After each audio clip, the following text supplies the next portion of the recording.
ప్లకార్డ్ను సమర్థించిన జగన్ను తప్పుపట్టారు మాజీ మంత్రి సోమిరెడ్డి. బెట్టింగ్లకు పాల్పడి చనిపోయిన వ్యక్తికి విగ్రహం పెడతారని మండిపడ్డారు.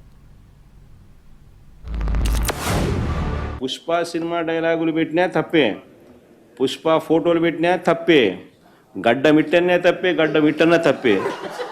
ఏంది స్వామి ఇది? ఏ ప్రపంచంలో ఉన్నాము? ఇదంతా డెమోక్రసీలో ఉన్నామా? డెమోక్రసీలో లేమా? టీడీపీ యాక్టివ్ మెంబర్ అయినా కూడా వైసీపీలోకి తాను చేరి టీడీపీ వాళ్ళ ఫోటోను టీడీపీ వాళ్ళ మీద ఆయన ఆక్రోశం చూపిస్తూ గంగమ్మ జాతరలో పొట్టేళ్ళు తలలు నరికినట్టు రపా అని నరుకుతానని చెప్పి ఆయన అంటానంటే దాని అర్థమైంది. మరి చంద్రబాబు నాయుడు అనే వ్యక్తి ఇంత మోసం చేస్తూ ఉన్నాడు కాబట్టి ప్రజలు అంత కోపాన్ని చూపిస్తూ ఉన్నారు. పోలీస్ రిస్ట్రిక్షన్స్ నీకేం లెక్కలేదా?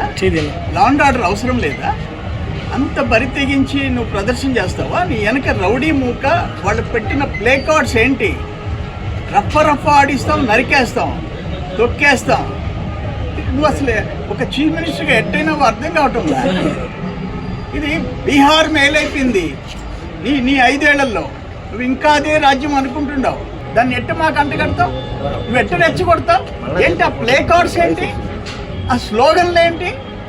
ఒక చనిపోయిన కుటుంబాన్ని పరామర్శించడానికి పోయినప్పుడు ఏంటి నువ్వు బెట్టింగ్లో ఆత్మహత్య చేసుకున్న వాళ్ళు విగ్రహాలు ఆవిష్కరిస్తావా? సిగ్గుందా నీకు?